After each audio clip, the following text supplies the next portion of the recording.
Maybe. Maybe not. Maybe fuck yourself. Stand clear.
Phenomenal. Mr. Phenomenal. Mr. Phenomenal's What in the Find a building. new word. I want to know if you found a bro, new word. I don't know. I don't even know how to say it as much as I do apparently, but my wife said I did too. So Yeah. fuck Hey, it. what's up, brother? You guys haven't froze to death, man. I see you guys are Bruh. here. Oh, Everybody has their hoodies on, so I guess it's still a little bit nippy, chilly. Anytime it drops, like if it's my wife's got windows and shit open, it's fucking snowing outside damn near. So we got windows and shit open. What is snowing outside temperature in Florida? Like So it was 70? It was today it was kind of warm a day. It was in the 50s, but yesterday it was 17. Yeah. That was without the wind chill. We had snow flurries, bro. That shit ain't supposed to happen here, okay? We're not supposed to have no motherfucking snow. Hey, down here. DeSantis isn't leading the race, man. So that somebody's crying up there. Hell's freezing over, I think. Fuck all them bitches. Hey, but shout out to my boy Kevin Cash. He actually hit me up with a buddy check this week. I appreciate you, bro. So Kevin's on here. His beautiful wife Morgan.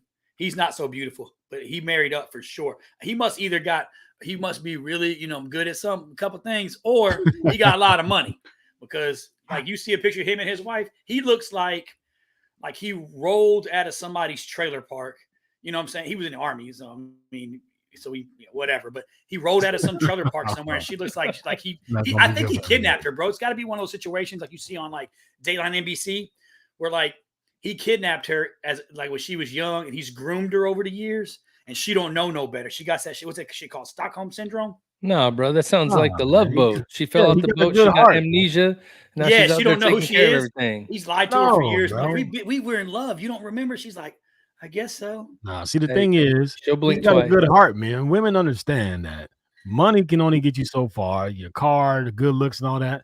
She's got a good heart, man. Don't hate on the man because he's a good heart. He treats her like a queen. That's what makes me say. I'm just messing with it. That's my boy. I know. Don't give you a hard time. He's a big dude too. I'm talking shit while he's there. He's up in like Chicago or Illinois or Wisconsin or one of those shitty states. I don't even remember, but he's up that way somewhere. Well, speaking of big dude, our big teddy bear, the wax poetic man himself, is not doing well today, and I'm sad, bro. Like, I know. literally, I'm sad, man, because it's a missing link of our crew is not here, and he's not here because he didn't want to be here. He's here because he's not feeling well. He's going through. He's in a lot of pain. So thoughts and prayers is out to my brother. I love him, my man, Ty Cobb. I know that you know some people, right? It would take hell and hot water for them not to be somewhere, and for him not to be here, I know that he's in a bad place. So, yeah. Everybody who follows and is a part of the Triple Threat Vet podcast family, hey, send your thoughts and prayers out to my man Ty Cobb for a speedy recovery. Hope he feels better soon. You know, his wife and son Tatum and family that's there with him and taking care of him, but he's not feeling well. So we're gonna get through this thing today. But you right here, bro. Yeah, for sure. It's a sex injury. If anybody's curious, he's just trying to do some shit that he ain't built for anymore. Right? He's retired. Yeah, he took some Viagra and all the blood went down there bro. and made him pass don't out. Watch, don't let them Hims commercials get to your fucking head, Ty. You can't be doing all that shit, bro. Just want to throw it out there. You know. No, I love you, bro. I hope you're feeling better, man. If you need anything, let me know. Like I told you, we're Navy guys, so if you need me to come through, sponge bath the brother up, I got you, man. Just hit me up, text me, I'll be there tomorrow. You know what I'm saying? I wipe him down. I'll wipe you down. Oh my goodness. Yep. So you got some cold up there in Florida. I know me and Matt down here in Houston. It was cold. But you know what? This time I think I survived the busted pipes. All of my flowers and stuff in the backyard. It's done. That shit dead. Oh yeah, It's bro. done. I've still got socks. Like we don't have shit down here in Florida to prepare for the cold, bro. I got socks and fucking t-shirts and beer koozies wrapped on my faucets. I got towels. Beer koozie. Great, I do, bro. Because I seen it. I was like, it keeps my beer, bro. I've got towels, old t-shirts, the old camis and shit, rags, just tied all over the place, bro. Right. I was worried because my pool, I just replaced the pool pump. I'm like, this bitch is going to blow up. Then I get up yesterday morning. It's so cold. I go outside, motherfucking antifreeze, a puddle of antifreeze under my truck. Oh, so I'm like, well, this is bullshit. So I haul ass, take it to the shop. This dude tells me we can't find a leak. I'm like, I'm not. I'm a 50 ass vab. You know what I'm saying? I barely can't. 51. I'm a little bright. I'm like, bro, I'm telling you. He's like, how'd you know it was antifreeze? I'm like, the shit was green, bro. Unless my freaking truck's got gonorrhea, that's shit. Sweet. So I was like, can you just keep my truck? It's gonna get cold in the morning. And he did. It's a seal that's made out of plastic, but the new ones are aluminum. And I guess when it got so cold, it shrunk up. It's a mail truck, so it shrunk up slightly. You know what I'm saying? Yeah. Oh my goodness. Our man David Willis from Homefront's on. What's going on there, my friend? Yep. Hanging out. So with Ty being gone, we got all Navy in here. We thought, and Ty is a big part of the Army family. But you know what? We had to make it right. You know what I mean? We had to even out the score. You know what I mean? So we gonna keep it how we keep it. Because if it was all Navy stuff, we start talking. Well, I can't even talk shit with you guys because you guys ain't never been on neither one of you guys ever been on those. So we couldn't even do that. So been on what? A ship. What's that? Yeah, exactly. Look at Al, like ship. How you spell it? S-H-I-P? Bro, I was in a battalion, bro. He thought you were saying shit. Yeah. So he was like, he was good to go. He thought you were saying shit. I don't get on boats, ships, whatever the fuck they call them in the Royal Navy. I don't know. Boats sink, ships float. Yeah. Well, welcome in, everybody. This is the Triple Threat Vet Podcast. We are live. We're doing this live. Like, this is no pre-recorded stuff. This is live, full effect. You're seeing us right now where we're at in our places, where we are, when we are live. So whatever happens, but we sure that we gonna make it happen. You got 3 of the 4 in the house. You got my man Al Hero in the house, my man Matt Johnson, me DJ Royalty, and Ty Cobb is in spirit. Yeah, I know he's in spirit, but he's with us. So I know he's watching.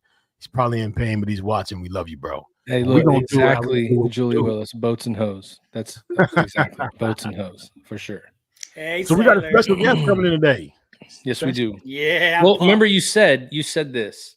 It's all Navy in the room, so Yep. it wouldn't be a Triple Threat Vet podcast if it was all Navy. So in order to even it out, yes, Ty took care of us today. What do you think? absolutely. You know, I know the people who've been watching have seen it. You know what I mean? I know myself. I've been in the, you know, it's one of them things, man. When you like a fan and it's like, I don't want to be too excited. I don't want to be like a groupie. You know, like, ask for autographs and shit. Excited. My girl about to come on. I'm trying to get my stuff right. Be trying to throw your drawers through the camera on the stage at her. Hey. Yeah. But I think without further ado, it's time to bring in our guest of the evening, Mrs. Retired Sergeant First Class Army Amuse is in the building. What's up? Hello. Cutting the fuck up. That's good to say. That's got to say. Now look, I want y'all to get a close up on this beauty. Here, no, that's not you, man. That one? No, that's not that. No, he's not. There it is. There it is. Bring it in. Booty. Bring it in. Bring it in. There Yeah, she they were talking about the mustache and the ring. yeah. So how you doing? I'm doing good. I've been staying busy. I'm just trying to stay busy. You know, one day at a time. Newly retired. Civilian life is pretty good right now. It's pretty damn good. Well, you look happy. You look great. You know, I'm glad that you came on and hang out with us. Are you excited about today, or how are you feeling about today? I'm excited. I'm excited to see, you know, exactly what it is we're about to get into. Because again, shit. We can get into whatever you want. I would ask you this. Favorite thing about being retired right now, and you've only November you was telling us earlier, right? November. So it was done. Favorite thing about being retired? Being able to go somewhere without having to ask somebody like I'm a fucking kid. So right. I mean, like, you know, I don't gotta ask nobody to go nowhere. I could just go. Yeah, I agree with that. Without that damn permission slip. Yeah, bro. That's a request to. God damn. That's it. That's I can't. It took me a minute to get used to that because, like, I started going to see all of my people, and then, like, in the back of my mind, I'd be like, "Damn, I got to put in a leave form." Wait, bitch, you not in the army no more. Like, oh, anybody looking for you? So, yeah, that's my favorite part so far. And isn't that almost? That's also the weirdest part, right? It's like ain't nobody's looking for me. Nope. The phone's not ringing. There's no problems anymore. Like I left, and the next day, like everything fixed itself. No, you know what? My last year, with everything I was going through, they stopped looking for me because I told them I wasn't coming into work. I was like, "Hey, I got stuff going on. Don't look for me. I don't have no soldiers. There's nothing for me to do here. HRC is so jacked up." I just stopped going in. They stopped. Hey, we'll let you know when we got urinalysis and the PAI. I said, okay, I'll make sure that I don't piss hot and I got these all things. That's it. That's all I had to do. Yeah, that was weird. I remember, man, when I first got out, just waking up in the morning not having any place to go was weird. Like, damn, ain't nobody looking for me. Yeah, like, bro. I kind of felt unimportant, but at the same time, it was like, I don't know what do I do? Like, I don't know what do I do with myself because this is weird. Like, nobody's looking for me. My phone's not going to ring. Nobody's going to ask me about somebody. No, It was kind of different, but yeah, it takes a minute to get used to. It's, you know, what's funny is now you'll get to the point where like you'll have somebody, one of your old troops will call you and you'll be pumped as hell because they'll have a question, right? So I had a guy call me about orders. So he worked for me when I was in North Carolina, and he calls me every now and then to check up. But he called me and I was excited. He was like, "Hey, I need some advice." I'm thinking like, "Shit, I still got it." He's like, "I need some advice. Like I'm up for orders, and they told me they have these weird orders at the Naval Academy." But I think it's recruiting. I don't want to do that shit again. Brown was like, "Man, I got you. I'll make some phone calls." He didn't need none of that shit. He didn't even want that kind of help. He just wanted to ask me, have I ever heard of it? I was like, damn. But I felt good for a minute, bro. I felt like I was doing something. I was like, damn, people still need heroes. That's my favorite. People will call you and be like, "Hey, man, can you help me out?" I'm like, "Help you with fucking what, dude?" Like, I don't even know half those people anymore. Who works where? Yeah, I know who that guy is, but I haven't talked to him in years. And by the way, he hasn't talked to me either, so that means he probably doesn't care what I'm doing. So I still stay in touch with a lot of those people. Yeah. Look, Dan McKenna, fucking superstar Matt Chief Dan McKinney. He said he still needs us. He still needs you, Matt. No, he needs you because if some crazy ass shit goes down, they need the one guy that will Forrest Gump the fuck out of that and run in the room and not even care. That's why he needs you, and you know that's true. And I never told the detailer to fuck off. I called you and you take care of me, bro. So I got a question for you. Where did you grow up? Like, talk to me about, like, where'd you grow up? I'm just going to shoot my gun. I didn't want to know the history. When they leave today, I want to know all about you, where you grew up, how you were molded, what your family was like. I want to know the whole thing. When we get done with this podcast today, the world is going to know who you are.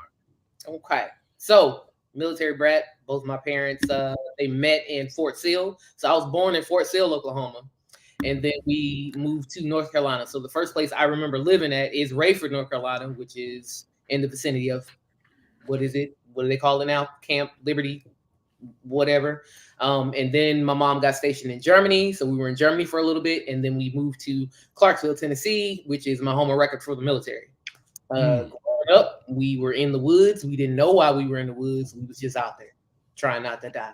That's pretty much my childhood. Like all the shit that you would consider child abuse today, I went through that shit growing up. So that's what most Wow. doing all that. How much of that you just said would be considered child abuse today? When you look back on it, you go, yeah, that was completely should have never been done. I look at some of that and I go, it's probably better that happened to me because now I know not to do any of that dumb shit. You know what I mean? It like spare the rod, spoil the child. It's in the good book. I will shit out of my kids. I mean, they gave us that shit like damn near every day. Then sparing nothing. But I mean, we some of that shit we did earn it. We did earn some of the ass whooping. Yeah. Well, I know me. You got a lot in common. I'm a BH baby too. Hey, you know what I'm saying? I'm a BH baby. Hey, so what we did BH babies. What was the service? What were they? Army, Navy? My pops was in the Navy. Both my brothers are Army. In fact, one of them's on here right now, and but they were both Army, and I was me and my pops was Navy. Okay. Yeah, no, both of my parents are Army. My uncle is Navy on my mom's side, and then on my dad's side, I got two aunts that are Army, and then an uncle. I think he was Army or he could have been Marine. So he was crazy enough to be a Marine. So I want to go with Marines, but I could be wrong. I don't know. But keep it real. Your favorite uncle is your Navy uncle. Nah, not even. No. Nah. Hey, what did kids say? He got all the riz. That uncle has all the riz for sure. So what's my favorite uncle was the crazy uncle, the one that I don't know if he was Army or Marines. Like again, he got out and then he became like a state trooper. So like then he was one of them boot camp people. Even better. The scared straight shit. He used to do that. Like he was my favorite. This motherfucker cut a goat open in front of me. I had never seen no shit like that before in my life. Like, you say he cut a what? A goat. Like it's no big deal. He'd be like, you ain't never done this before? Damn. It's like normal shit. Basically, I was there. You just skinned the goat. He skinned it right in front of me. I was like, oh no. I bet it was that could be you if you don't wash the dishes. Yeah. Huh? When he skinned that goat, he was like, this could be you if you don't wash the dishes when I tell you to do that shit next time. Nah, it was just having a barbecue and that somehow they found a goat because this is in Louisiana. My dad's side from Louisiana. So you figure maybe they had like a pig or something. He had a whole goddamn goat. They hung that shit upside down and it was crying and he was like, watch this, and then cut his throat open. I was like, oh shit. Did y'all eat the goat? Did you eat the goat? That shit was great. So you like goat. So you forgot all about the pre-cook when you were eating it though. I sure did. My uncle and my other favorite uncle is in South Carolina. I remember my cousin, she raised these chickens, and I guess one day he was like, we having barbecue chicken, and he ran all the motherfuckers down and snapped their neck, and we ate them. I mean, they was good. Thank you for your sacrifice. We wasn't going hungry in my family. Like, they was all kinds of shit growing up. Now that I think about it, it's like I should be traumatized. Yeah, look, I'm gonna just tell you now. The only thing that I can kill and eat in the same day is fish. Other than that, if I see somebody kill cow or a goat, I'm not eating that shit. Or even a chicken. I'm not eating the chicken if I just saw his ass in the same day. Realize that every piece of meat in the store comes from something. I realize that. It ain't like they're like, oh, come on, we gonna fucking eat this human centipede. I realize that. But I wasn't there. I wasn't there to view it. Like I can't. That the only thing that I can kill and eat at the same time is a fish or a crawfish. Yeah, it's still, I guess a crawfish is in the same category, but I can put them crawfish in that hot thing and eat them. Shit, and fuck that, bro. If it's brown, it's down. We killing it all. We eating it all. From the Rudy to the Tootie, baby. If the apocalypse comes or some zombie shit goes down, you gonna starve to death. That's what I'm hearing. No, I'm not gonna starve to death. I'm just gonna let everybody else kill it, cook it, bring it to him, and then he'll eat it. Yeah, I'm gonna tell y'all go kill that shit. And then when y'all get done killing it, I'm gonna eat it. Just don't tell me what it is. Just make me a sandwich. You know, look, bro. The zombie apocalypse come, like she said. I'm starting with my dogs, and then I'm moving. No, I'm eating them first. I didn't say that shit. Now I'm just saying, but if they come and I need food, the dogs are getting it, and then one of my kids, the oldest one, because he's lived a long enough life. We're going like the movie Alive or whatever it was. I'm going to survive. Hey, she's looking at you like you need Jesus, bro. Right. Fucking kids. No, Jesus has left the chat. Jesus left a long time ago. Jesus is like, I'm gonna holler at y'all later. Y'all going? Yeah. So you telling me? Go ahead. If you see it get killed, you ain't gonna eat it. So like, what do you like? Like, what type of meat do you like? Now I need to know. Like, do you eat booty meat sandwich? Like squirrel, deer, rabbit? Do you eat that stuff? If you saw it get killed, or you're just gonna die. I don't feel like I'm at liberty to answer that question. For other reasons. But we're talking animals. Animals. I mean, she said rabbits. I said rabbits. Squirrels, delicious. Squirrels. It's greasy. Squirrels are delicious. Oh man, squirrel and dumplings, bro. Sorry, I don't know what it is. I'm a finicky eater anyway. Like I don't eat mayonnaise, Miracle Whip, ranch dressing. I don't do none of that. You don't eat ranch dressing? Hell Listen, no, bro. Scott tells the people at the restaurant, he goes, yes, I'll take this, burn it, and bring it to me. And the dude will go, excuse me? He goes, you heard me, burn it, and then bring it to me. I need to know that thing's dead when I eat it. And I was like, that tastes good. He goes, to me it does. Yeah, I'm sorry. Like I'm the guy that people don't want to take to the expensive restaurant because they're gonna ask me, how do you want your steak? And I'm gonna tell them, bro, cook that shit all the way done and bring it to me. And they look at me like, what? And I'm like, hey man, listen, bro, I'm the one that's eating it. Don't give me that look because you want your shit bloody and you want it pink and cool center. I'm not the pink and cool center dude when it comes to cow meat. That's not what I am. I'll bring I'm paying for it. Kill my damn cow and bring it to me. I'm just finicky like that. So I'm sorry. I know that's going to upset, especially Texas people, because I know you guys like your medium rare steaks and all that. Man, my shit's got to be well done and we ain't having no fun. Look, don't get quiet. Silence. Don't get quiet on me. Don't get quiet on me. Silence. The only thing that I like would have. Hey, you are now the high yellow light skinned brother on this podcast for sure. Man, listen. I'm gonna just tell you, there's only one thing that I like with a cool pink center or whatever. It ain't no goddamn. There you go. Hey, listen, I went with Scott to restaurants. We were on travel together for work, and this dude told the guy in a restaurant, "Listen, this is what he said. What do you guys have? Oh, we got some fish." So Scott says, "Yep, that sounds good, man. That fish sounds. I'll take that fish. Very well done." And I said, I don't even know you could cook fish very well done. He goes, well, they can, and they will. They're going to cook it very well done. You damn right. Like, what? You don't do sushi, Scott?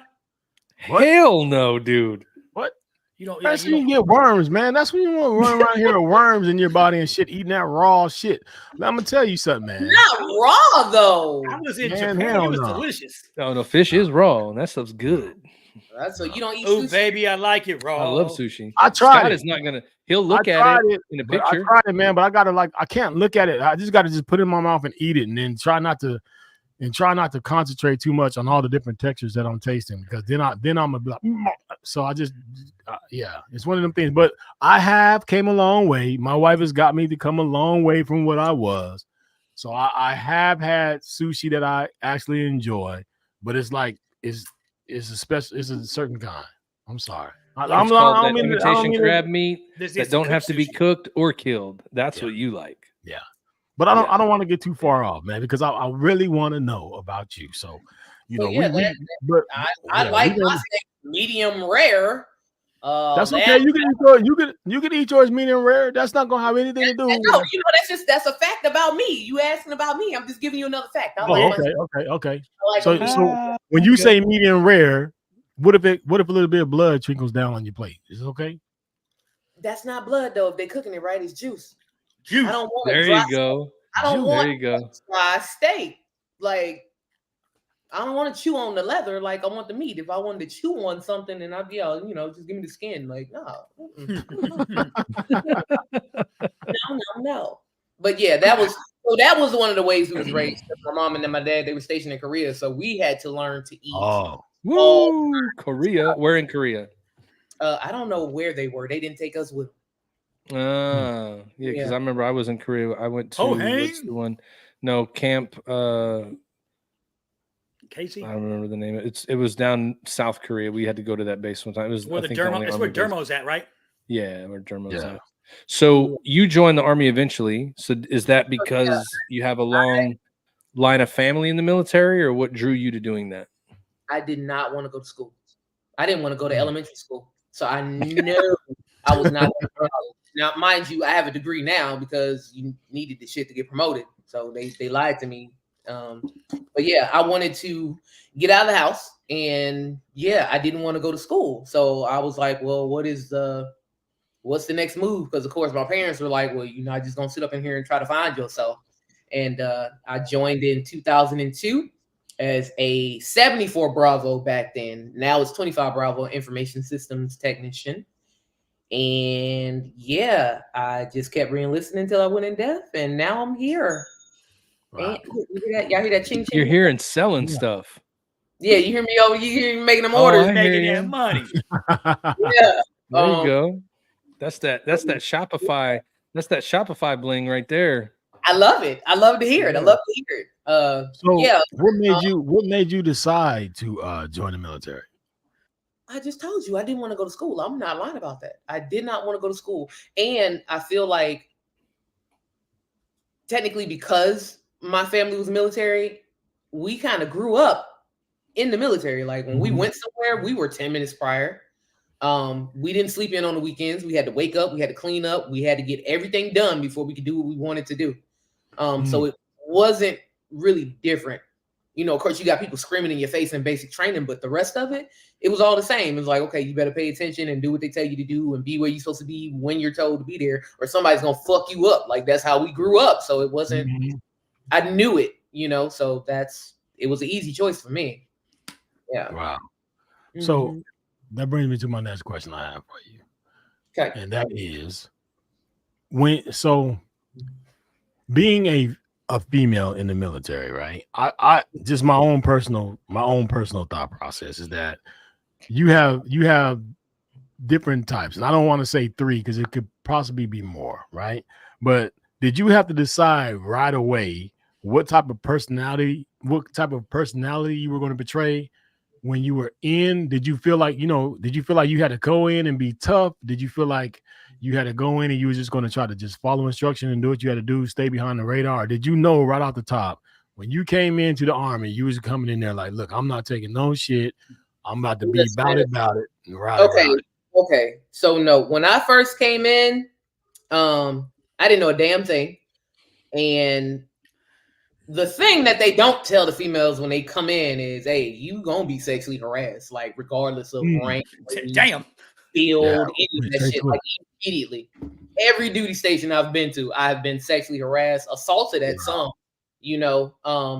So no, I did not come in thinking I was gonna be big and bad, but I spent a lot of time like, I'm gonna get away from this motherfucker because they're getting on my nerves, and I don't know who to go talk to because everybody thinks that because I'm a female, I want this shit to happen, or you know, I'm gonna try to stick my way up the ranks. So that's you kind of form. Well, I kind of formed my mindset around that. The longer I was in the military, the more I learned, and then went to drill sergeant school, learned a little bit more, and finally got a backbone after that, and couldn't nobody fuck with me after that. So coming in, I was not the same person coming in, and I would not have believed you if you'd have said, "Hey, you're gonna be well known in the Army for not taking no shit."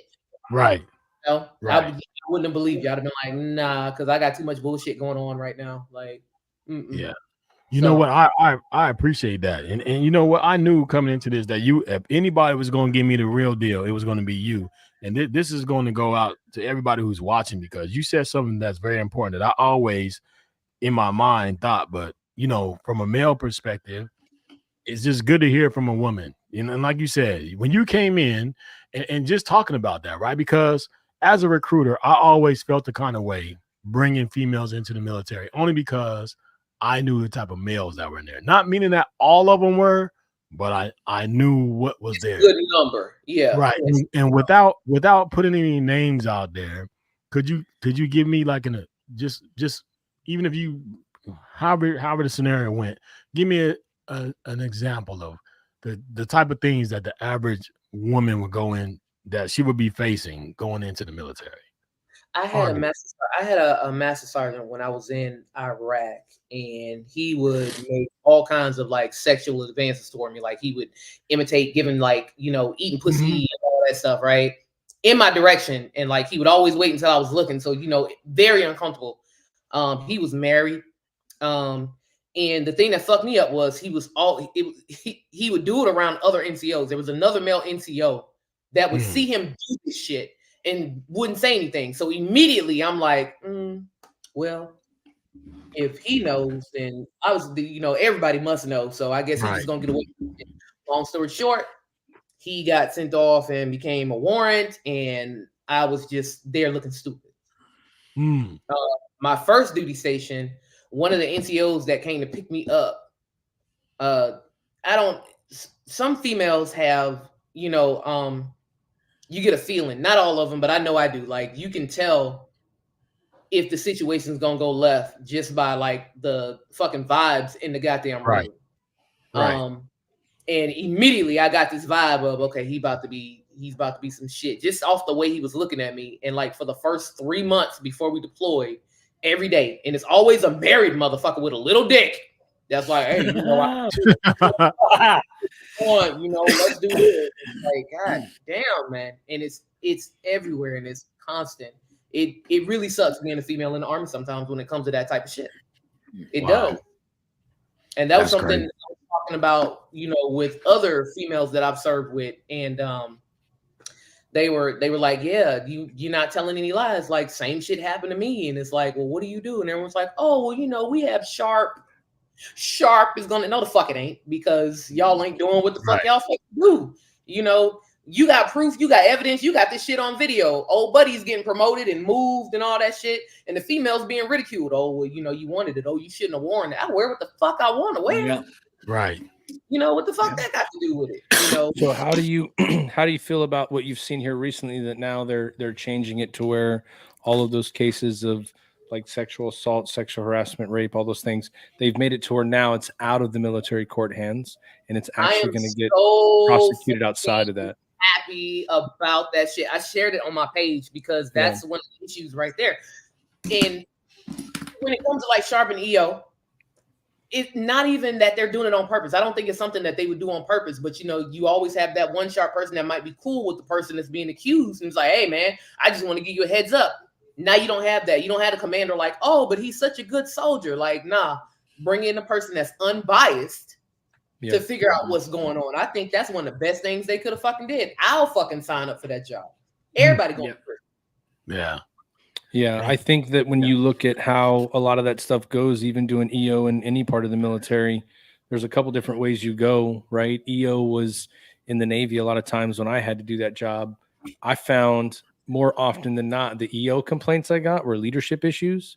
So I don't like the way this person talked to me, or I don't like the way that they acted. But when you ask them, like, have you ever talked to that person about it, told them that you don't like it? But you always have to, the part of the military that's there is you always had to like treat it as if it was an equal opportunity complaint, or even if it wasn't to the level that it should have been to be considered that, like they kind of go overboard and make you treat everything as an emergency, which is why I think that sometimes nothing's treated as emergency, right? Things take forever to go through, and it takes them a long time to reach their decision. And, you know, half the time, to your point of saying, you know, like you hear a lot of times where people are told you knew it was coming, you wanted that to happen, and all these different things.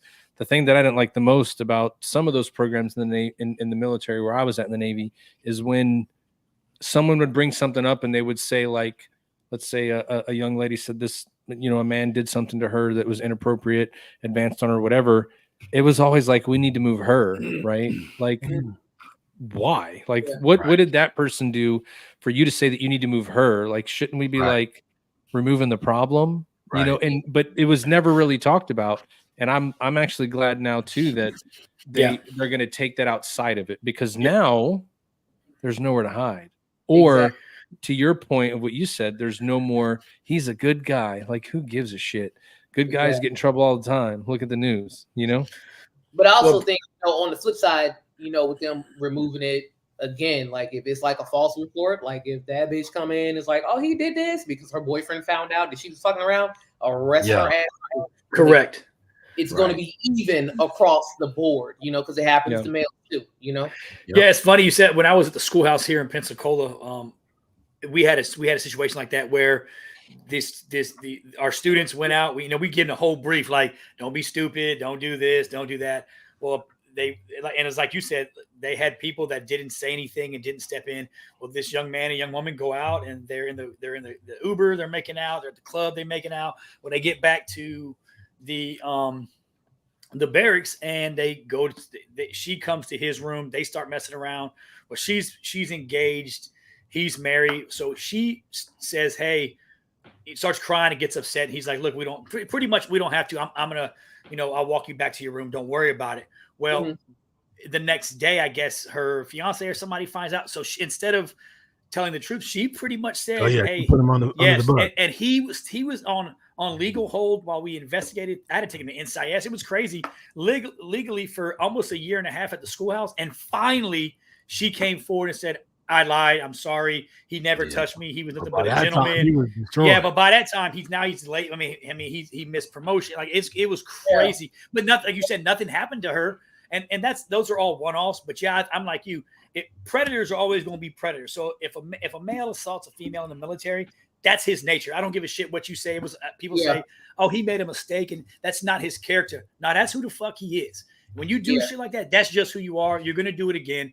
So like you said, or you've already done it. And you just got caught this time. So they need to burn him at the stake. And like you said, anybody who makes a false claim, they should be immediately processed the fuck out too. Because I mean, it's got to be, and it's great that they're taking it outside of military, courts, because, and I think David mentioned it a minute ago. Now it gives the victim, the survivor, right, the opportunity to have a representation that may be female, not some appointed JAG representation or Army or CID the volunteer representation. With the collateral duty and is like, oh, I guess I'm here. The guy who's got it on his evaluation to get some rank. Like, I'm the sapper. I'll take care of this. Well, Amuse, I asked that question because I watch your YouTube stuff and I see you as a drill sergeant on there, and you come in and it's just it's a different dynamic because you play such a power role. And even with the guys that are in there, like get up, half right, the whole thing. And it's like with that, that shell, to some it would seem like you would have to carry on that type of personality or that type of persona to survive in there. That right there is so untrue, because I am the complete opposite in real life. I'm not gonna yell at you. I don't yell. I'm very quiet. That way, when I do yell, right? Like I'm not just going, all right, motherfuckers, listen up. No, like I'm gonna use that voice to let you know, hey, you done fucked up because she's in here, she's loud. I've always been an advocate for soldiers. One of the conversations, again, like I be on TikTok jumping from like live to live, because some of the conversations that they have is just real interesting, because it's like y'all are senior leaders talking about this shit. And one of the guys, he was a master sergeant. He was like, "No, there are bad soldiers." And I'm like, "Well, how did they get bad? Who are they learning this shit from?" Right. your leaders. You know, they don't just come in wanting to be pieces of shit. Like something has happened to them, or y'all ain't doing what the fuck y'all supposed to do. Y'all don't have checks and balances to make sure that this soldier is doing what they're supposed to do and getting where they need to be and achieving whatever it is that they need to achieve, because y'all too busy trying to like skip out on formation your damn self. You know, right? It's no. It's but fast. me, I always make it a point to, like, whenever a soldier would come to the unit, hey, you meet one-on-one, let's go. Hey, what do you like? What do you Right. what do you like to do in your personal time? What are your interests? How's your family? Do you have kids? Because I want to be able to recognize if the soldier starts acting different. Okay. So like the last duty station in Belgium, you know, we were a smaller unit and there were about 45 soldiers, and I knew every last one of them goddamn soldiers, and they knew me, and they knew that if they fucked up, Amuse was gonna get them. But if they did the right thing, I was gonna have their back every damn time. That's awesome. That is a testament of that's true leadership. That's the leadership that you know we all strive to be in the military, right? I mean, that's exactly right. You know, you got to know your people, right, on a personal level. I had a master chief one time who knew this guy knew damn near everybody's kids' names, wives' names. Like my wife's birthday, he would be like, "Tell April happy birthday." And I was like, "Holy shit. I didn't even know it was that bitch's birthday today. What the fuck?" And yeah, I mean, so it is a testament to your leadership, because that's what you're supposed to do, right? Because then you don't have soldiers and sailors and Marines and airmen, right, committing suicide. You can catch some of those things because you notice a change in their habit, or a change in their pattern, or a change in their attitude. And it may not necessarily be a suicidal issue. It may be something they're dealing with personally at home, whether it's finances, they're stressed, they got stuff going on. And if you don't know who your people are, and you didn't take the time to get to know them and really genuinely give a shit about people and not do it as a front, right? Actually care what's going on. Because I used to say it all the time, as a leader in the Navy, all those ribbons on my chest, only a couple of those I earned. All the rest of that shit came from the people below me busting their ass and doing their job and making me look like a superstar. Because in my mind, I'm average at best. These people made me look a whole lot better, but it was because I knew them and they knew me, and they knew, like you said, I'm going to take care of you as long as you know, for one, don't lie to me, and you know, be honest, and we can get through some shit. But that's your leadership is what the military desperately still needs across all ranks, because I mean, but you know, most of learn from things that happen to me. Like, I feel like you can learn to be the best leader by paying attention to what the toxic leaders do. Okay, if they're doing this, I'm gonna do everything I can to make sure that I'm not doing that. All right, I'm not gonna put on a show. Soldiers late to formation. You don't know what happened. You gonna call them out in the front of the formation and embarrass them, or you gonna wait, put your information out, pull them off to the side. Oh, let me pull them off to the side, because you don't know what happened. Now, if it's some dumb shit, yeah, you're gonna get this 4856. But you know, let's talk about why you fucked up. You know, different things. Everybody got a different leadership style. Mine is trying to be empathetic and actually personable. And you know, some people are like, "Oh, you just want to be liked." No, you ain't gotta like me, but I need to make sure that I'm able to take care of you. Yep.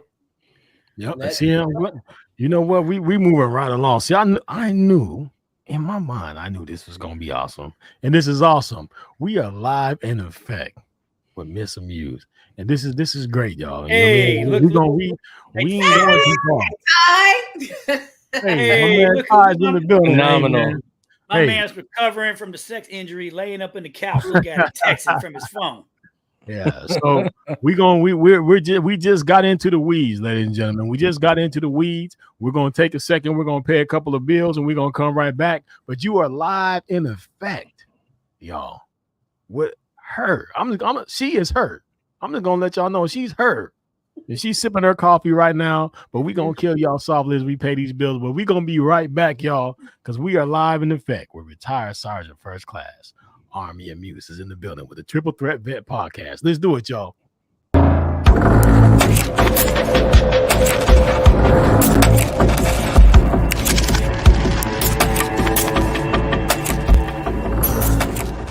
Gear up in style wearing Got Your Six apparel. Every purchase makes a difference. It's more than just clothing, it's a statement of gratitude. Upgrade without breaking the bank. Discover cost-effective, high-quality clothing made in the USA. Each shirt is handcrafted by our team in the great state of Texas and shipped for free to your front door. Got Your Six is where quality meets purpose. We're a small veteran-owned business that takes pride in the mission and the value of our products. Join us in growing a community, supporting our heroes, veterans, and first responders by wearing a custom design. I thought you'd never ask. Visit sameflagsameoath.com and use the code TRIPLETHREAT for 10% off. Follow us on all social media platforms for any upcoming releases or events, and you can reach out to us with questions anytime. We are here to support our brothers and sisters.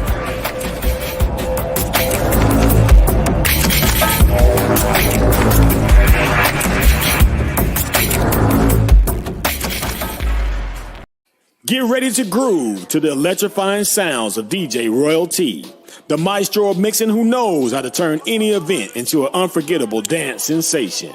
Royal T Entertainment is here to bring you the ultimate musical experience straight from the ones and twos in your ears and through your body to activate them dancing shoes. Get ready to sweat, party, and have a good time while your DJ needs are being blazed by none other than me, DJ Royal T. I have spent years crafting together a DJ entertainment empire that promises a customized blend of musical tracks, mix and mastering, and top quality sound, all while providing a vibrant ambiance to accommodate any of your DJ needs. Royalty Entertainment Services is your premier one-stop shop for top-tier musical entertainment and is hosted by yours truly. For more information, reservations, and booking, feel free to look around the website at godjroyalty.com. I am DJ Royalty, and this has been another Royalty Entertainment production. Yeah. Hey guys, Mac Verdi here at Veteran Mortgage Solutions. As some of you might know, I am a service-connected disabled veteran. I am a proud member of the Wounded Warrior Project. That being said, if you are a member of the Wounded Warrior Project, I will give you an additional $250 off. So that'll be a total of $750 off towards closing costs. All you have to do is call or email, go to our website, fill out the quick form. We are the experts in the VA home loan. That being said, all my loan officers are ex-military veterans who live in homes right now using our VA home loan. We know what we are doing. We are the best at it. We are not going to rip you off. We're going to be full transparency. Give us a call, fill out the form. One of my guys will give you a call. One team, one fight. That's how we roll here. And thank you for being a member of the WWP. Have a great day.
We're back. We made it through. Oh, this is. I had to run and fix my wig, yo. I was like, oh, Hey, you should have came in here with no wig on, just like a straight stocky. Like some Vaseline on your forehead, like you about to fight somebody. So look, so we keeping going where we left off. We talked a little bit about. You talked a little bit about, before growing up and then going into the Army. And now it seems like you have found another niche in your career moving forward and another avenue to reinvent yourself and it's been great. I see it on your shirt. Can you talk to us a little bit about what you're doing now and why, like, people like myself have seen you and know you, and how's that journey been going? How's that start for you? Let me just say, first of all, like, the social media journey has been freaking amazing. At first, I thought I was going to prison. I thought I was going to be in trouble, you know, all the views. And at the time when I started, no one else was doing it, you know. So I am actually the reason they wrote the damn policy for social media. And Wow. yeah, this is back in 2000, around 2015, 2016, and they didn't know what to do with me. So I was like, hey, you know, I guess I'm just going to keep going. But it's been truly amazing to have the platform that I have and to be able to reach out, help people, and network and get other people to help that they need from other folks if I can't help them. So along with social media, I decided to start my Thank You for Your Service company. It's my veteran-owned business. Thank you for your service. You see the hoodie. Yep. Quality materials. I need one of those, by the way. Okay. Okay, I'm with you. I'm just saying, hey, man, you know. Yeah, you know, actually, you know what? I think I got some stuff that I'm going to send to y'all when I put Ty's order together. Like, I'm waiting. The DD214 coin has sold out again. So once the next batch comes in, I'm going to put together a little goodie bag for y'all, so everybody will be able to get it. And y'all all spread out, so y'all gonna have to, you know, he gonna have to do it among y'all. So we're technically not all spread out. 3 of us are smart and live in Texas, and only one of us decided not to stay in that great state. Guess which one that is? Florida. Oh, it's out. Okay. Damn. Why would it not be? Look, bro, I done told y'all. I got lucky and got this house on the VA loan, right? I got bad fucking credit. I can't move right now. They ain't gonna give me another loan. I'm gonna hold on to this bitch until it's gone, bro. I ain't got credit I ain't got money and credit like that. Most of the shit in this house is in my kids' names. The lights are in my son's name. The water's in my daughter's name. She co-signed on my car, and she's 9. You know what I'm saying? Come on, bro. Oh my goodness. So now that you're doing this social media stuff, like, how do you prefer your fans to reach out to you? Like, if somebody wanted to see what you're doing, and I know how to do it, but I'm just gonna, you know, I'm gonna be the devil's advocate at this point and act like I don't know. So I have 2 pages now. The Amuse page, the one with the 400 plus, the 400,000 followers, it was hacked. I finally got it back. So if you go to Army Amuse and just go in the inbox, I'll be able to, you know, reach out to you if I get time. Like, that inbox stays full. So I'm always constantly going through trying to figure things out. Or you can go to my personal page, which is just Aston Patrice Muse on Facebook, and send me a message. And if I see it, then, you know, I'll get to you. But it all depends on what you want. Like, if you have a legit issue or a legit question, I'll get back to you. But if you in there sending dick pics and all that stuff, not gonna get not gonna happen. Not gonna happen. Well, you know what? I thank you for, you know, responding to us, because I was like, truly, when Ty told me that you were coming, I'm like, damn, she coming for real. So I've been trying to, like, be in the background, like, damn, but you showed up, man. I appreciate that. Retirement has been good. I retired. I knew once I retired, I wasn't going to want to work. So I was like, okay, time to start this business. Let's see what we can do. And it's been pretty good thus far. I get to spend time with my kids, 2 dogs, 1 cat, 7 fish. Like, we in here. Hey, I too got 7 fish. Okay, we in the 7 fish crew. Okay, I'm with you.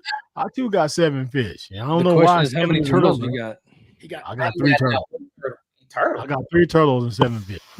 Well, you one short. Turtles is my favorite. Turtles is my favorite animal of all time. I love sea turtles. Is my favorite. I just love turtles. I just love them since I was a kid, man. I don't know who did it, but thank you for blocking that bitch, because I was about to. Bro, hey, I just text Ty. I was like, I don't know who she. I even while y'all was talking, I was pulling her up on social. Like, who the fuck is that? All good.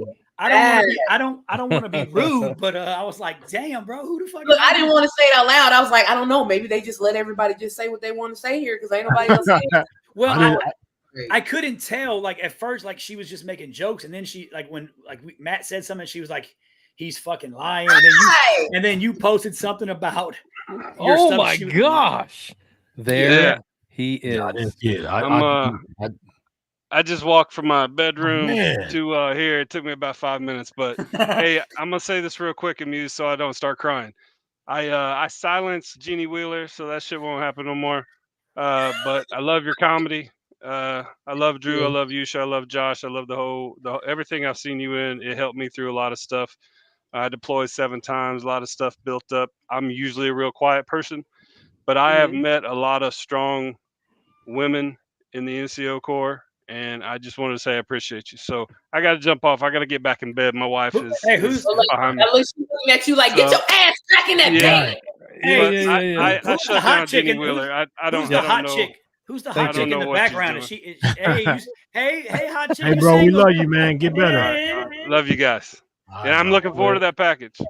Hey, as soon as them coins get here, I'm sending them out. Send them out.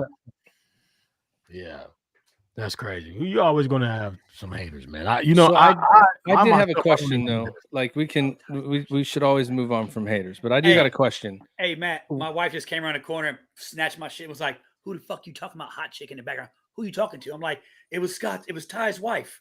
My bad." Hey, I didn't think she could hear me. Yeah, don't lie, bro. She's listening. You should know that. Hey, she took her wig off and had Vaseline all on her forehead and face ready to go. So I gotta know from me, what was it that, you said it's been a social media journey. You're basically the reason that policy got written, because when you started doing it, it was probably, they were like, oh my God, what do we do now? Right. Yeah. But what made you want to start doing that? And what made you realize that what you were doing, you were onto something? Like, how did you get into it? Okay, so first video I ever did was at Gordon, and it was just a simple video. You remember when Vines were a big thing? Like, they was doing like do it for the Vine. I was like, yo, ain't nobody doing it for the Army though. Let's see what we can do. And I did it. It was like a short video of how the military will tell you to be somewhere, and if there's a change, they won't tell you. So you end up doing some shit like getting in your car, driving all the way to fucking formation. Ain't nobody at formation, and then they call you afterwards and put the information out. And I guess that resonated with a lot of people because it got like 252,000 views overnight. So immediately I was like, I'm going to jail. They're gonna take my rank. I will never be able to show my face on Fort Gordon again.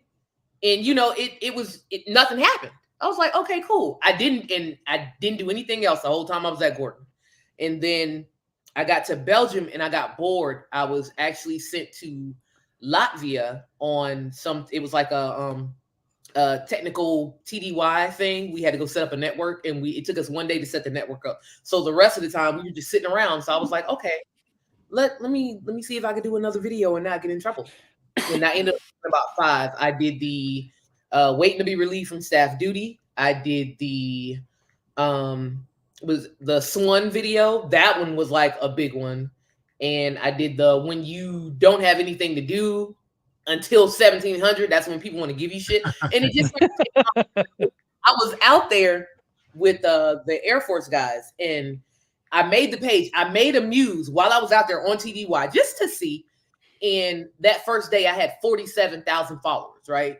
Wow. And every time I would refresh it, the number just kept going up. And the AFN guys were like, how are you doing that? I was like, I don't know, but am I going to be in trouble? When it's over, like I'm still trying to figure out if I'm survive when I get back.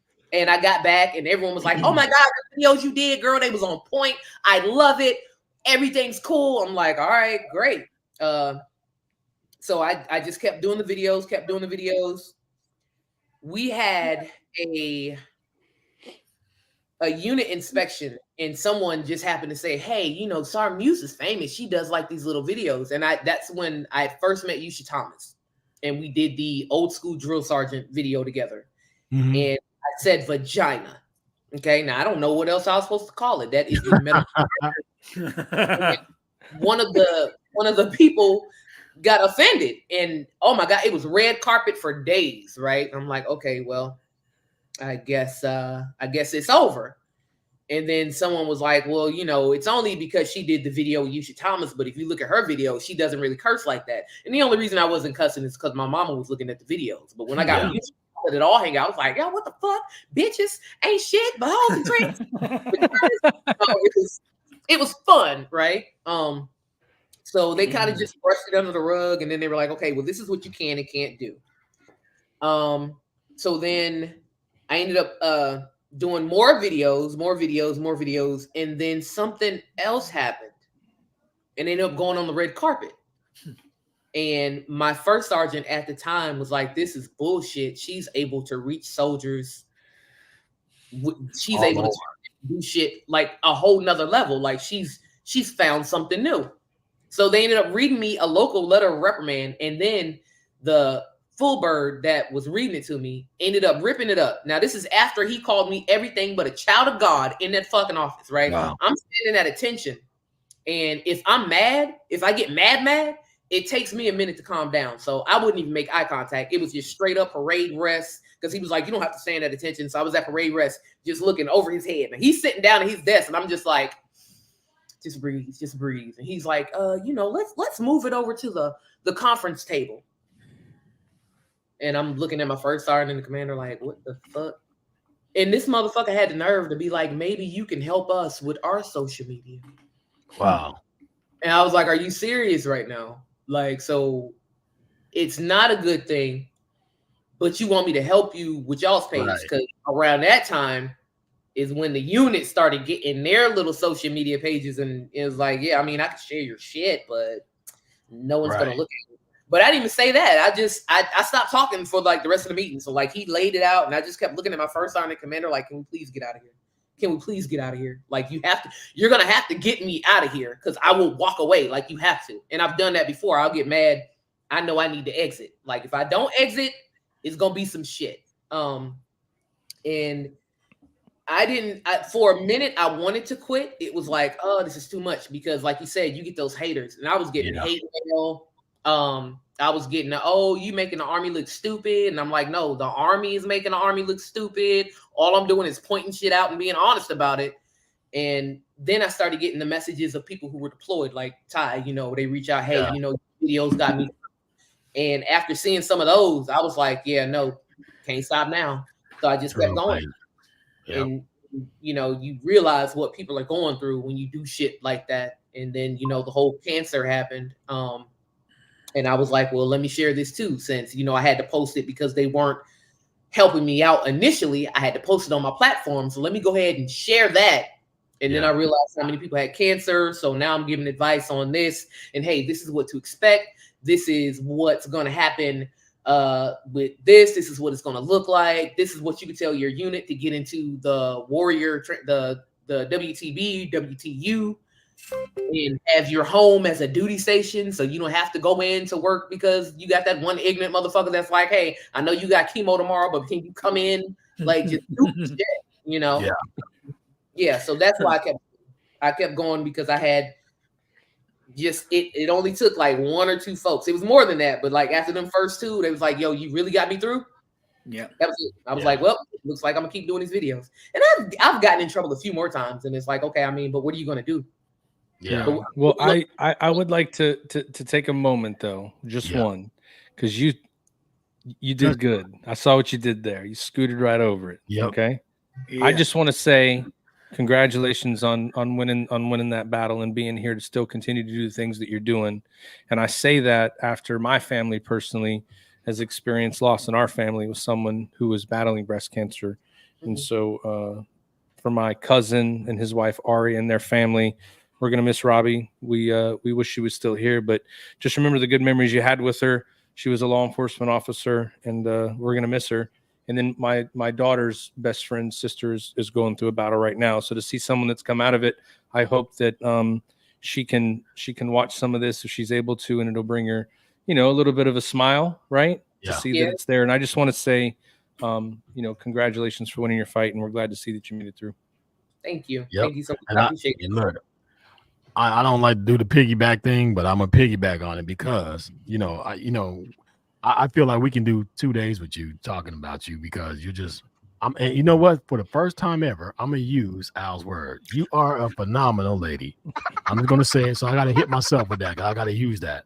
But I would say this, right? So, you got all this stuff going on, right? And then you find out that you have cancer, right? Mm-hmm. For a lot of people, that's a hard pill to swallow, and unfortunately, I think a lot of people automatically get into defeat when they hear that, because people tie cancer to death right away. Like, you know what? I got cancer, is over. So when you hear something like that, and this is for the people that's out there that's listening, when you hear something like that, I think in your mind you make a decision that, hey, hell with that shit. I'm about to fight. And the reasons why you're fighting may be different from other people's reasons, but how was it for you to receive that news? And then what was the fuse inside of you that said, you know what, I'm fighting. No matter what happens, I'm fighting this shit. Yeah. So when I first found the lump and, I had to put it out there to get like actual legit help, I cried like I did. I'm not going to sit here and be like, oh, yeah, I was hard as a rock. And, the whole time we was just like, hey, yo, we just going to do this shit. That wasn't the case. Like, I was crying in the shower, like my drill sergeants taught me to. And then, I was like, all right, you've had your moment. That's one thing when going through something like that. I always say, have your moment, but don't stay in it. Because if you stay in that moment of, I'm not going to make it, then you're not going to make it. Yeah. I think I had a moment for maybe 2 days. And then I was like, listen, bitch, you did this to yourself because you told God that you wanted new titties. And this is just the way you're going to get them. This is it.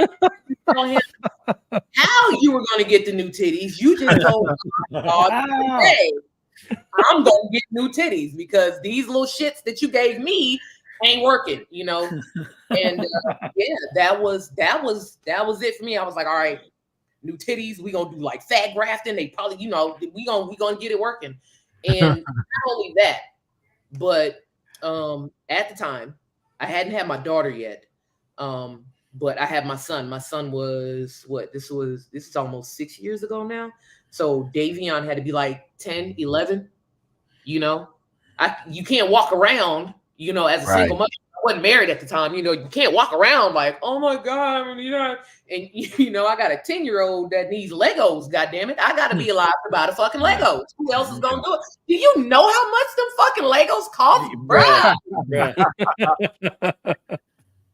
I have to be here because no one else is gonna buy this little motherfucking Legos. I can tell you that right. So you find that one thing. And you fucking cling to it. All right, new titties and Legos, let's go. And you just move forward, But like you said, it's different for everybody. Yeah. I also had, again, like with the platform, I had like this amazing young lady. Her name is Asia. I call her Aja. Unfortunately, her cancer has come back. It is in her brain, her spine, and in her liver. So she was about 4 weeks ahead of me. She had breast cancer as well. So she reached out and she was like, hey, this is what's going to happen. She would send me pictures like, this is what it's going to look like. And it's shocking. Like, it is jarring, when you first see it. She was like, listen, shave your head, bitch. It's going to fall out anyway. You might as well go ahead and see what kind of shaped head you got. Yeah. These are the type of eyelashes that you could put on and still look natural. Go get your eyebrows tattooed. I know the Army said no, but go do it. I did everything she told me to do. I did. Wow. And, it was just, she's been there for me the whole time. And, her going through this again, like she's on, I just checked in with her today, actually. And she's on hospice at the house. So that kind of, it's just, that's hard. She's accepted it. And I'm like, every chance I get, I'm cracking a joke. She was like, so yeah, I need help doing everything. And I'm like, what? You got housemaids, bitch? Do I need to send you a golden? Like,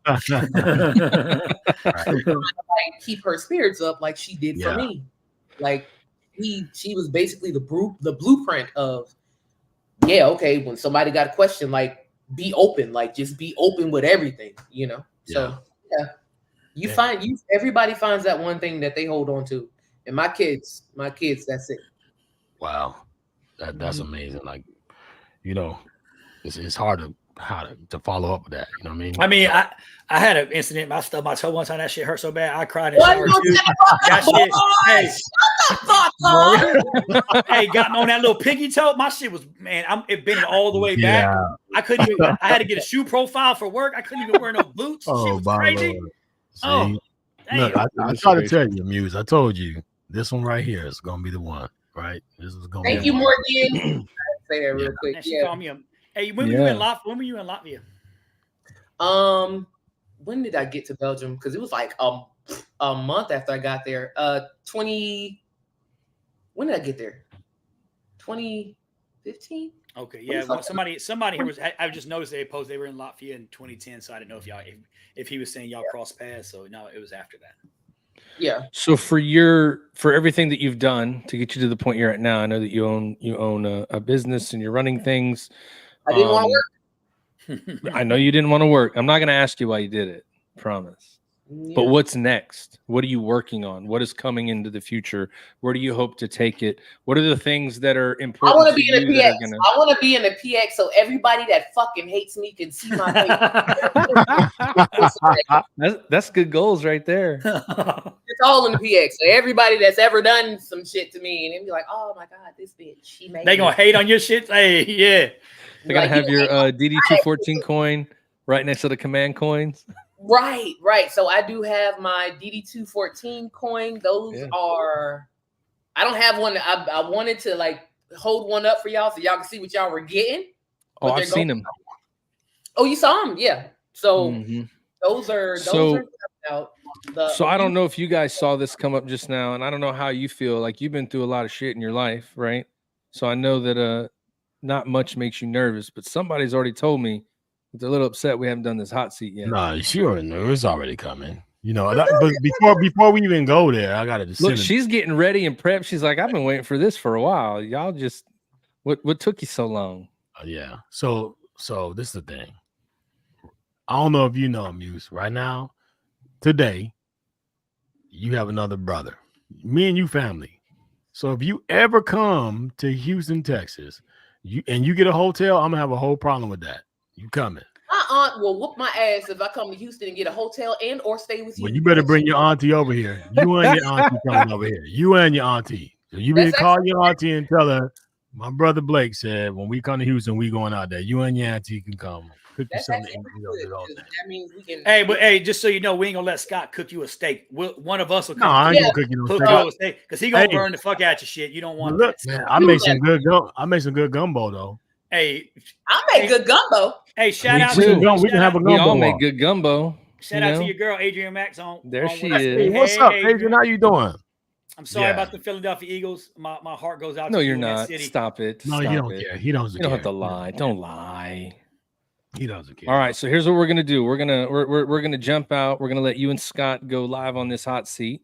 Normally we got this cool background, but I don't see it in here. So it's just gonna be you guys side by side talking through it, and we're gonna go ahead and get started. All right, we're just gonna get right into it. Gonna get right into it. All right, well, let's go. I see she put a hoodie on. She's ready to go. Let's do it because I'm like, what's about to happen? Let's do it. We're just gonna go. I'm just gonna ask you a couple questions. You know what I mean? There's just a couple questions. Just kind of see where you at. You know what I mean? But just got to understand that when you put these out here, everybody's gonna know it. So at some point in time, they're gonna be like, "Oh, you can't take that back. I heard you said this, right?" That's so fine. We're gonna start it off like this because I know everybody wants to know. One of my favorite ones, and because you my sister, I know I feel like you're not gonna let me down on this one. Oh Lord, I feel like you're not gonna let me down, so I'm gonna ask you first. Which one is better, Michael Jackson or Prince? Prince. God damn it! Why? Why is Prince better? And if you say if you say instruments, that's just I'm gonna stop this shit right now. I'm basing it off. Don't say because he plays 56 musical instruments. Nobody give a damn about that shit. I don't listen to Prince to hear him flute in the background. Prince was one of the greatest musical minds ever. Like with just like the songs that he wrote. A lot of people just found out that he wrote Nothing Compares for Sinead O'Connor. There are several songs out there that Prince wrote that people don't even know about. Michael Jackson wasn't out there writing songs for people. Now he was a great entertainer. Yeah, that's great. So okay, so maybe I'm asking the question wrong. God damn it! What concert are you gonna go to? Michael Jackson concert or Prince? Prince. God damn it! I like his music. God damn, I'm just all right. We're gonna move forward. This isn't going well. All right, here we go. That's very great, motherfucker. Let's go. God damn! This shit done got hot for me. I'm already hot, and I'm not even drinking no more of this. I'm done with that. All right, here we go.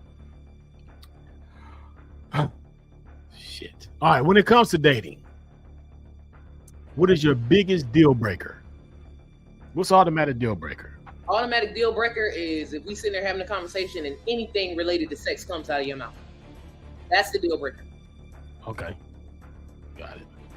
Because it's like when you talk yourself up, like, what if you got a little dick? Now I'm mad, you mad, everybody mad. Because you know, it's not even true. You know, so you lying to me at the beginning of the relationship. Right. Fuck out of here. Okay. I got you. I'm with that. So here we go. We're gonna go some hip hop because I feel like I can go hip hop with you. Yeah, we doing that. Okay. We're doing that. Okay. What is your top 5 MCs of all time? Top 5. Eminem, Busta Rhymes, Q from A Tribe Called Quest. What's the dude?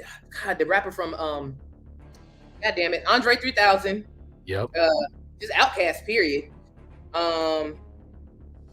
Oh, we love you, Raheem. It was a Raheem or Hakeem? It might have been Hakeem. Nas. Yeah, that's about it. I don't really listen to hip hop like that, so that's all I got for you. All right. So out of them 5, who's your favorite? Out of my Eminem. Eminem. You're a big like Eminem. Yeah. What's your favorite song from Eminem? This is bonus. Hi, my name is what? That's my whole childhood right there. Of course, it's gonna be that. Slim Shady. Okay. All right. If you can only listen to one musical album for the rest of your life, just one, what would it be? I can only probably be Jill Scott. So you can listen. Is it a specific Jill Scott album? I am. What is it? I am Jill Scott. Ain't it? The very first one she came out with. Anything that I can sing to. Yeah. I'm gonna listen to it, and that album that got me through my first deployment. Okay. All right. Here we go. What is one piece of advice that you would give someone who has started in your position? That's starting in my position. What do you mean? Yep, like somebody who's starting off that sees you and says, "Hey, I want to move in the realm that you move." Right? Social media. What would be your one piece of advice that you would give somebody who looks up to you as, "Hey, you got to give them the advice. They want to be you." Don't be me, be you. That's my advice. Don't try to be you. One, because if you tried to be me, you would die in like the first 3 days. Like, it's so stressful. But build on your own. Like, make a space for yourself. Don't emulate anybody. Don't be like, "Oh, I want to be just like you when I grow up." No, be the person that other people want to be. Don't try to. I don't know if that makes sense. Like, don't try to. But build your own. Set your own stage. Do what you got to do to get to where you want to be. Don't try to do what I did. Because what I did might not necessarily work for you. Gotcha. Okay. Out of these two things, I need to know which one is more important to you and why. Loyalty or respect?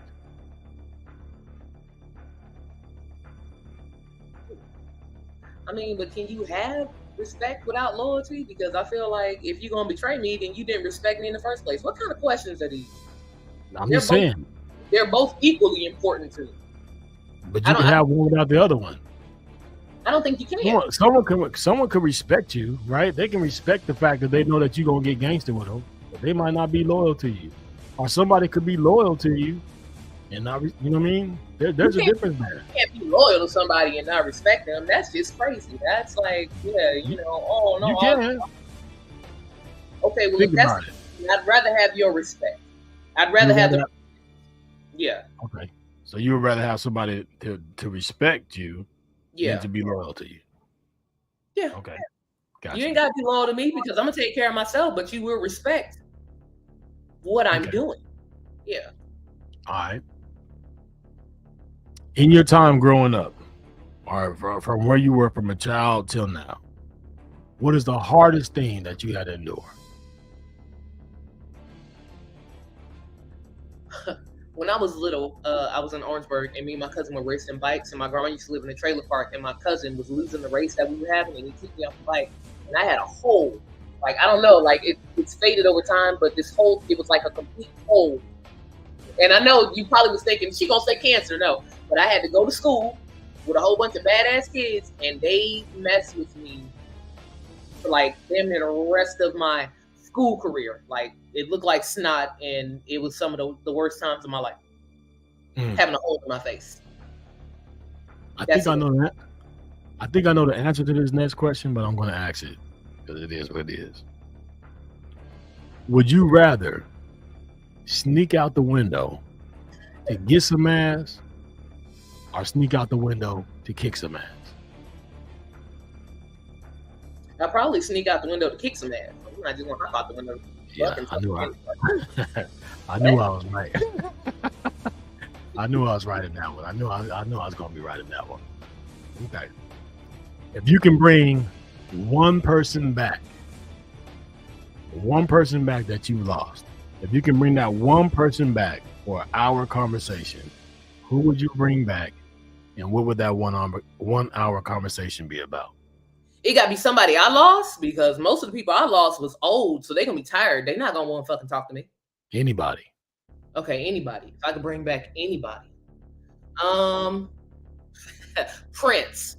You want to see his ass cheeks. That's all it is. You bring Prince back. You can see him go across the stage with his I'm damn going to bring Prince back. I am. And I'm okay, so if you brought Prince back for a 1 hour conversation, what would that conversation be? Where did you get your inspiration for the music that you made? Because usually, you know, when you talk to musicians, they're like, oh, this person inspired me. Prince ain't never said nothing about nobody inspiring him. So it's like, where did all that talent come from? Like, yeah, that's why. And I know it's probably damn tight pants with high heels. That'll make you think. But that's just me outside. Y'all killing me with this Prince thing. Killing me, man. Y'all just mad. Michael Jackson just wasn't here. All right. She weird. All right. Here we go. What is the hardest lesson that you had to learn? it's not your fault. Say again? It's not your fault. That is the hardest lesson. That is the hardest thing to wrap your mind around when some shit happens to you and you feel like you could have had control over the situation and you didn't. It is not your fault. Do you want to elaborate on that, or we gonna leave it right there? Again, you know, I'm a sharp advocate. So being in a situation like, say you go somewhere, and you go somewhere, you're not thinking that you're going to get assaulted or raped or sexually harassed, but in the back of your mind, you know, it's like, oh, well, if I wouldn't have went, like, no, if they wouldn't have fucked with you, it's not your fault. So that's what I mean. Like, you should be able to go out and enjoy yourself and do stuff, right? You control what you can, and if it's not in your control, it's not your fault. It's not. No matter what nobody says, no matter what your situation is, that's the hardest lesson to learn, because that shit will fuck with you. It's gonna fuck with you. Like that's gonna be a trauma. You know, that is PTSD moment. It's not your fault. I agree. Last question I got for you. If you were a superhero and you had a power to change one thing in life, you can change it. You can either bring it to existence or you can take it out of existence. What would it be? I don't know how to answer this. This is like a question that my son asked me, and I'm telling you right now, I would not be a superhero. My ass would be Homelander. I want Homelander's powers. I can walk around and all of the racism and people that just treat other people like shit, fucking heads just be exploding and nobody would know They wouldn't know why. And then I probably rob a couple of banks and give the money out. Last one. This is it. Because this is more personal. This is fun. Let's go. Yeah, I like this shit right here. Out of all the goddamn podcasts that are out there and all the places that you could have been, why was it that you chose to come on the Triple Threat podcast and entertain us with your beauty, your personality, your skill, your leadership, and all that stuff? Why come mess with us? The way Ty approached me, like I have a lot of people that come to me and they're like, "Hey, you want to do a podcast? You want to do what you want?" But I don't know. It was just something about Ty's message. He was like, "Hey, I love your content. I watch your stuff, and I just want you to know you're awesome." And I was like, you know what? He seemed like a pretty good dude. I'm gonna do this. I don't. Like, I think I've done maybe 2 before this, and although it seemed like I was enjoying myself, I was not. But you got to put it on. You got to turn on that show. You don't want them to feel bad on their own podcast. Right. This shit was legit fun, and I'm kind of mad that I'm not a part of it. Like, I want to come back. Like, this bad now. The last fucking like I've been able to genuinely be myself. Yeah. You hear him on a podcast, and it's like, "Hey guys, so what the fuck? What the frick?" Right. Like I'm able to talk because I'm not the most professional person all the time. I'm goofy. I like to crack jokes. Y'all have gotten every joke, no matter how dark it is. I said that before. I was like, "Hey, had cancer. I get new titties," and they're like, "Oh my god, like, what is wrong with this bitch?" Not here. Yeah. I like this. This is cool. Triple Threat Vets podcast. I like it. I appreciate it. Well, you are officially out of the hot seat, and I will tell you this, sis. I genuinely got love for you because you are just so real, and I am one of them people that I love to deal with people who are real, and that's 100% who you are. I knew it. I didn't want to talk it up too much because I didn't want to ruin it, but I knew that you were going to be authentically who you are. It's people like you that help make the world go round. There's the reason why so many people follow you. The reason why things are moving for you. The reason why cancer didn't take you out is because people need to see strong women surviving shit. God puts on people what they can handle. And I'm just going to tell you that even though a lot of shit has tried to come your way to knock you down, you have not allowed that shit to happen. You wear it on your shirt. Your persona says it. You really are a testament of what women need to be. And people are going to see this podcast. People are going to hear your story. People are going to hear how you have maneuvered and finessed through life the way you have as being a mom and a cancer survivor, being in the military, growing up in the woods, figuring out, going through all the damn cruddy ass people who try to approach you the wrong way, and you still are standing. I'm telling you, man, I got a found love for you. I'm going to text you to check in on you from time to time. So now that I got your number, just know that I'm going to be reaching out. But I genuinely speak from the bottom of my heart. I'm thankful for Ty reaching out to you the way that he did to bring you on here. But I'm truly honored to be in your presence and to have you here. And I'm thankful that you took a shot to come on the Triple Threat Vet podcast. And I'm glad that this was fun for you because this is exactly what we wanted. She did lie a little bit, though. The reason she came on and she seen some pictures of me in my silky snow, you know what I'm saying? All sweated, baby oiled up and shit. You know what I'm saying? My white squished together. I squished them together, right? It counts as one. And he was hugging them like a doll holding flowers. If you squish them together and put it in your mouth, it's only one. It doesn't count as two. Squish it together. Boy, yeah. No, man. Oh goodness. Well, my white chest flow is just gleaming. You know, Jesus. We got enough time to get into these sports picks. I don't know. Are you a sports fan? You like to pick games? Listen, I don't know nothing about sports. The only person I know right now is Shannon Sharp, and that's because Cat Williams went on his show and just opened up. Man. Look, I'm from Denver. DJ don't like Shannon. He's not a Shannon Sharp. I'm from Denver, Colorado, man. He Me and almost Shannon fought. Sharp had a bad experience, he man. still ain't tell us a story. We still don't really? know. I had a good experience with him out in California. He was on his show. Look at you, though. Look at you. He was probably like, hey. I'm just gonna be real with you, man. If I didn't have people in my life to guide me and direct me in the way I would, there wouldn't be no Shannon Sharp because it was bad.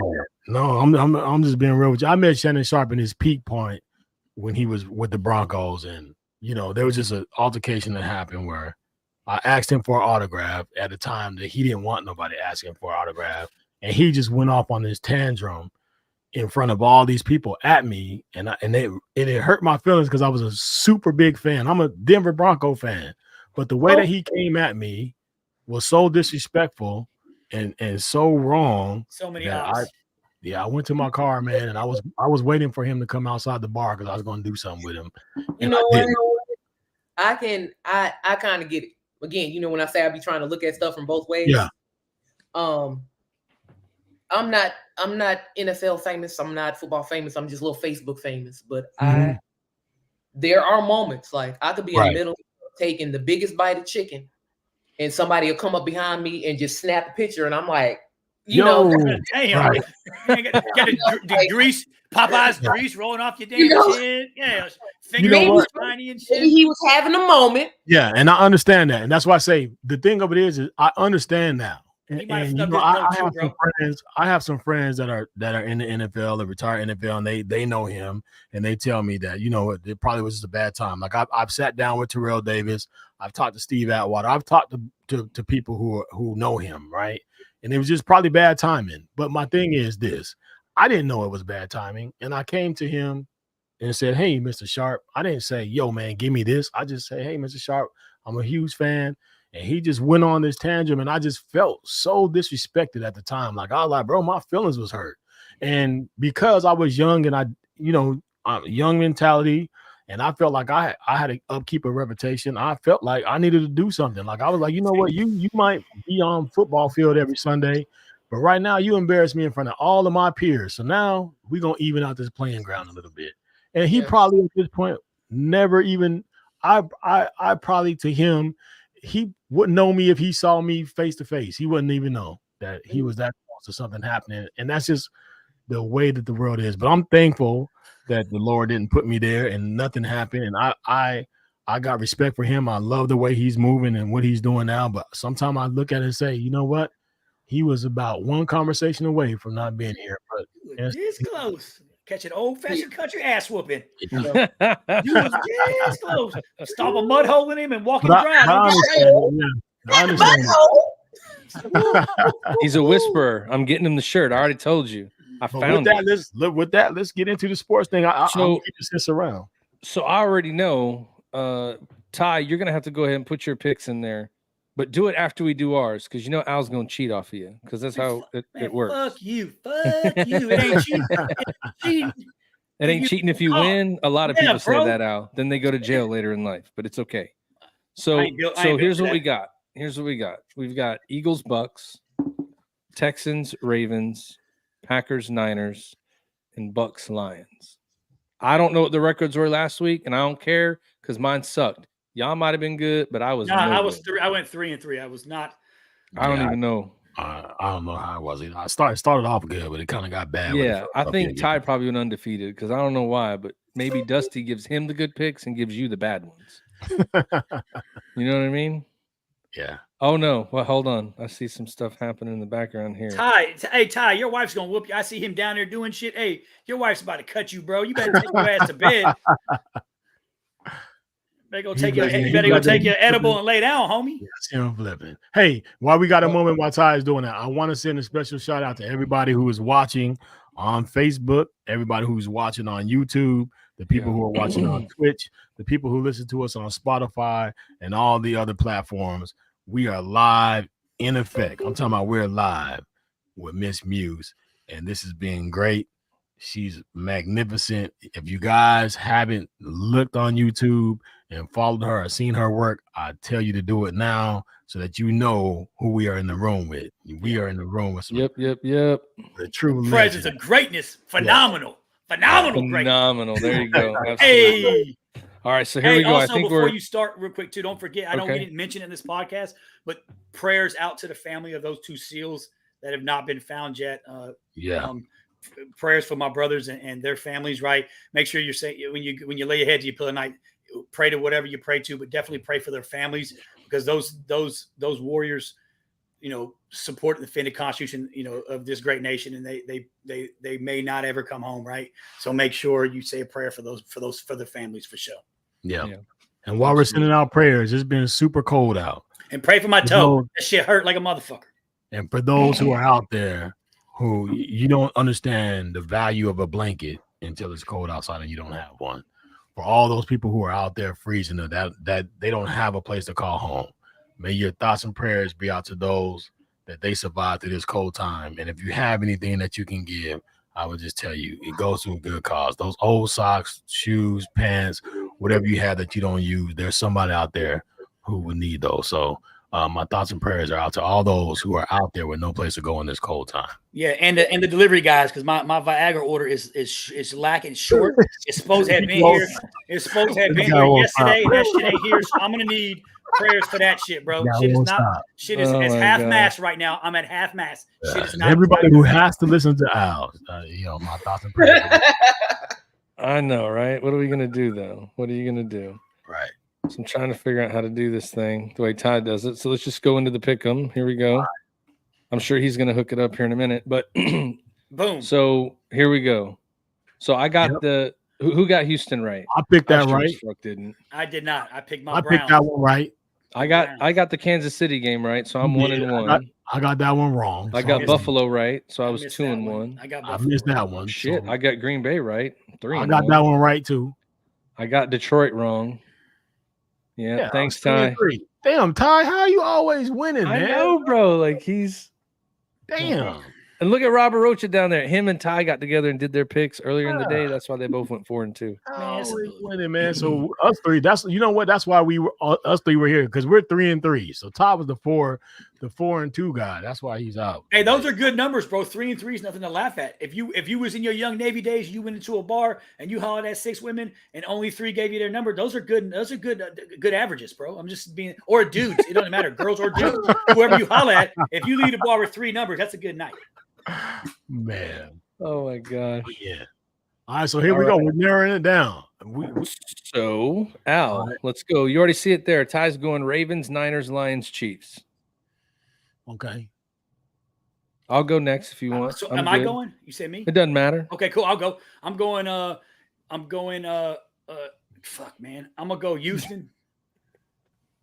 Just because I think what's the quarterback in the Ravens? I think he ugly as hell. I don't pick ugly. Lamar Jackson. Come on, ugly man. as shit. I'm That's jealous. MVP right there, bro. No, I'm just kidding. No, I'm going Houston. I'm going San Francisco. I'm riding with my boy Baker Mayfield. Tampa Bay, and I'm running with, just because I fucking hate Kermit the Frog's punk ass on Kansas City, I'm going with Buffalo Bills. Damn.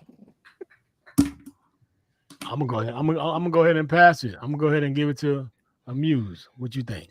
What? Yeah, I'm gonna give it to you. Okay. She just told you. Okay. So one of my first sergeant on the trail, he was with he liked the Ravens team, and then I got my ex-husband the San Francisco 49ers plaque. My best friend is in Tampa, so I'm gonna go with that one. And then Buffalo Bills is a lot close to like Buffalo Soldiers, so I'm gonna go with that one because I don't know what else to base it off of. That's what I'm talking about. Watch her go fucking 4-0. I like how she picked those. That was kind of cool how she picked those. So you and the ex-husband is still cool because you still right. You still right. So listen. All right, I chose to have a child with this man. We better had been cool. I can't stand it. I can't stand it when bitches be like, he ain't shit. He was fucking up like I don't understand. So yeah. No, it was more my personality changed like a hell of a lot after all the cancer treatment, because you think you're gonna die. Like you do get that sometimes. Like you're not positive all the time. Sometimes you like, I'm gonna die. I need to make sure that all my affairs is in order. And look at me still here living. And I was like, I don't want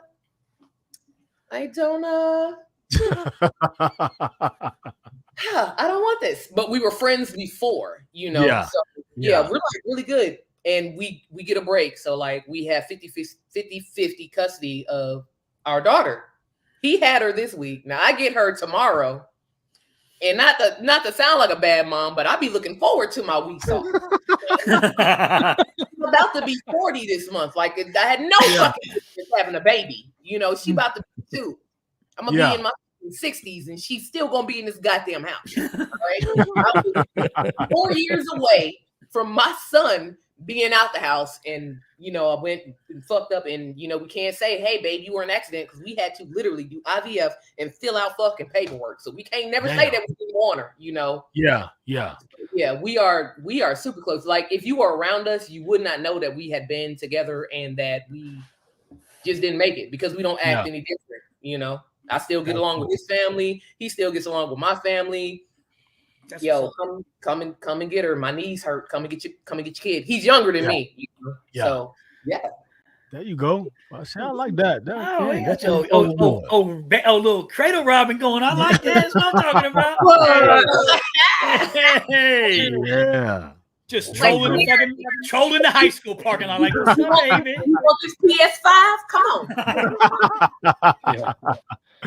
All right, Scott, you or me? You want? I'll go. So I'm going Ravens. The Ravens are gonna win. It's about time Lamar gets his ass to the AFC Championship game. I'm gonna take the 49ers. I just think that they're gonna edge the Packers. I think the Packers ran into the Cowboys, which is probably the best thing they could have run into in the playoffs, right? Cowboys team. So I'm actually gonna go Detroit. I think Jared Goff's gonna get it done because they're in Detroit. And I'm taking the Bills because this time they're playing in Buffalo and they're not in Kansas City. Damn. Matt, I usually don't do this, my brother. Usually don't do this. But I agree with you 1,000%, bro. I too believe that Baltimore is going to win. I think San Francisco is going to win.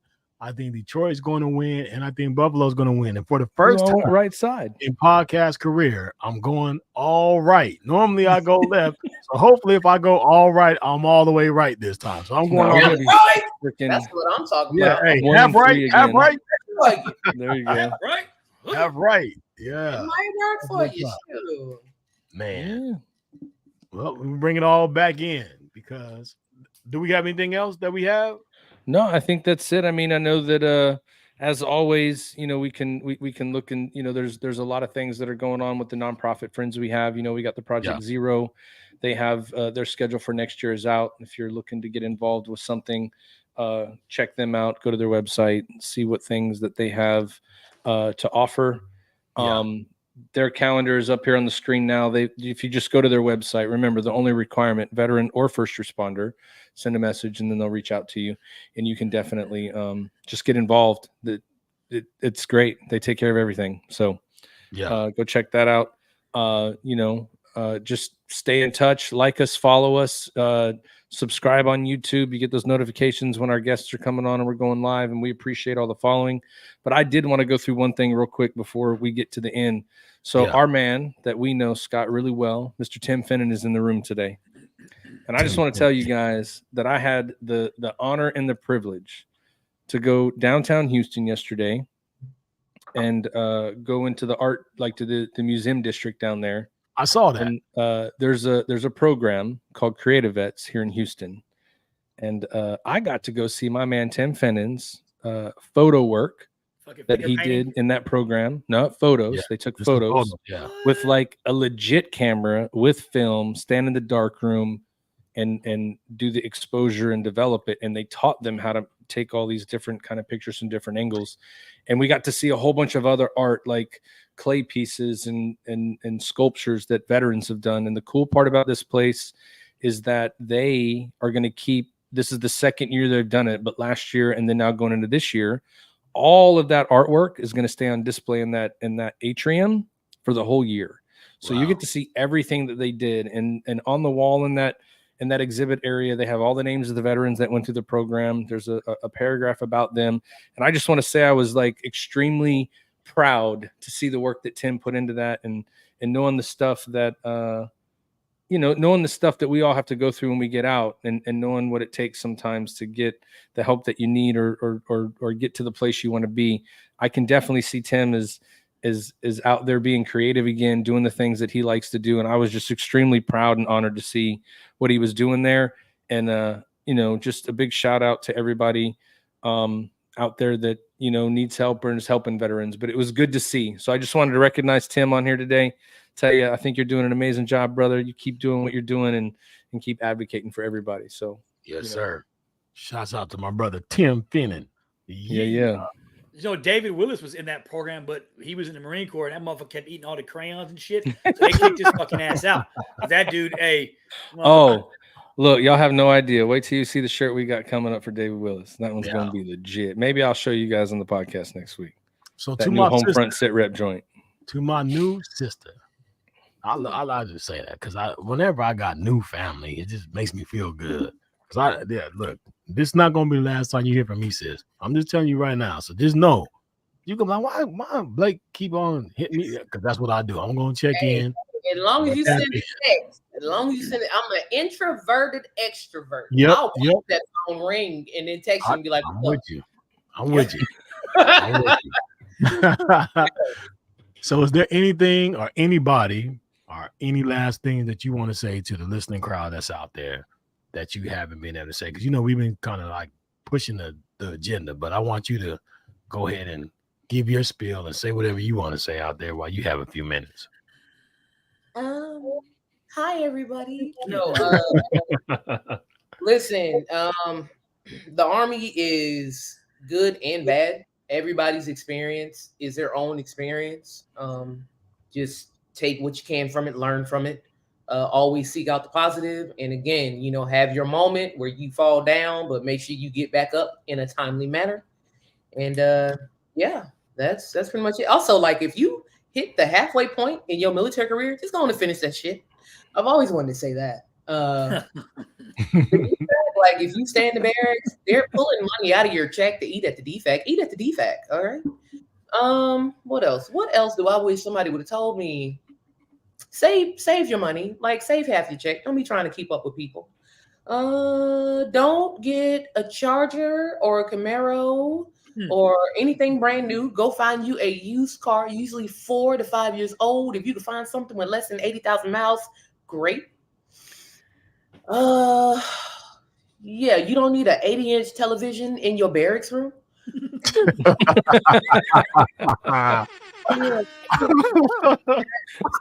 it. I think that's it. Yeah. Also keep, regulation. Don't nobody give a shit about your opinion. It's all about the regulation. So don't come up to these soldiers talking about, well, I personally don't like, I personally don't give a fuck. So do you have anything coming up that you'd like people to plug, or do you like to plug for people to see? Or hey guys, I have a D214 coin. So if you go to HTTPS, because we're secure over here, // thank you for your service, or tyfys.co/ you can get in on getting your order for the DD214 coin if you haven't done so already. Let me just say they are sold out. I have shipments coming in increments of 100 because that's how well they're going. I've had people that were like, yeah, no, I'm just going to wait the order. I'm going in the order that they were received. So you can wait. I don't think they're going to die down. We also have the Marine DD214 coin coming out soon. So that'll be dropping soon. And of course, the Marine coin is definitely going to look better than the Army coin because the motherfuckers just look better than us at everything. I'm low-key sick of it. But at the same time, I was like, yo, let's put their coin, let's go ahead and put their coin in like their dress uniform. And then we'll probably do Navy and Air Force, but no one cares. Don't say anything. Hey, sailors. Hey, you know what's crazy though? Friends, one of my homeboys, he's in Japan right now. He was like, I just don't want to go back on the ship. He broke his leg and now he's on land. He's ready to come back. I feel his pain. I stubbed my fucking toe. I feel for you, bro. But here's what's crazy. So I'm gonna cut your foot off. I swear to God, I am. I see you cut. I'm gonna shoot you in your pinky toe. I don't know if you ever seen All the Nights, but that's where we at right now. I'm gonna shoot you in your goddamn pinky toe.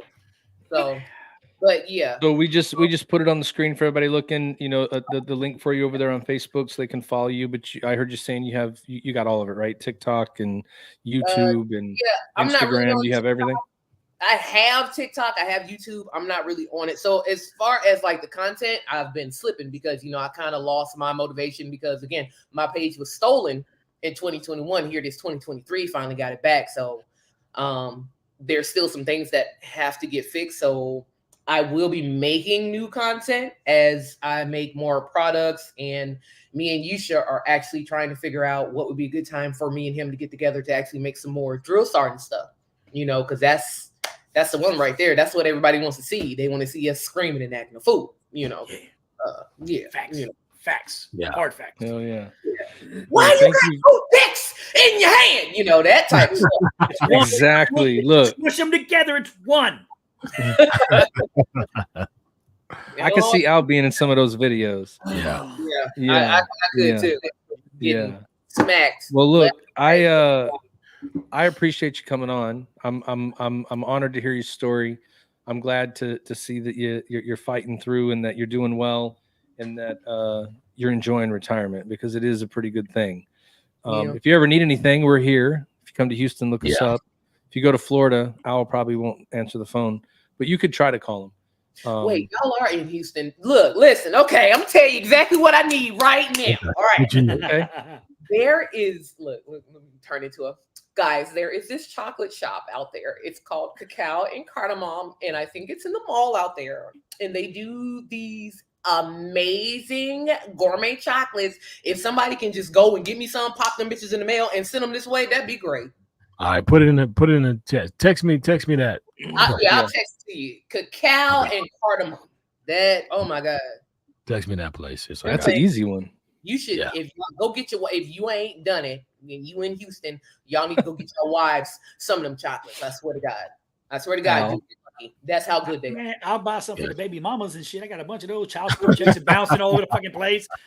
Do they take WIC checks? That's all I do. They might waive. They might. It is Houston. Done. It is Houston. They might take them checks. Done. Yeah. You'd be good. Well, this has totally been awesome, man. Like I'm saddened that it come to an end, but it's all good things must come to an end or a pause at some point. And, we would call it a pause, because you're welcome back anytime you want to come. Anytime. You want to come back just to talk shit and hang out, let us know and we'll bring you back on. If Ty or any of y'all ask me to come back, I will come back. That's what's up. That is we go. Because this was fun. This was so fun. Like you have no. Oh my God, it is so hot. There you go. There she is. There she go. Hey, hold on. Keep that. Somebody about to get ass whooping. This is the question I got. What's her name? What's the name of it? I know she got a name. What's the name? She was $22 off of Amazon, so we just gonna call her Tutu, I guess. I don't know. Deuce. Emmett Smith. Deuce.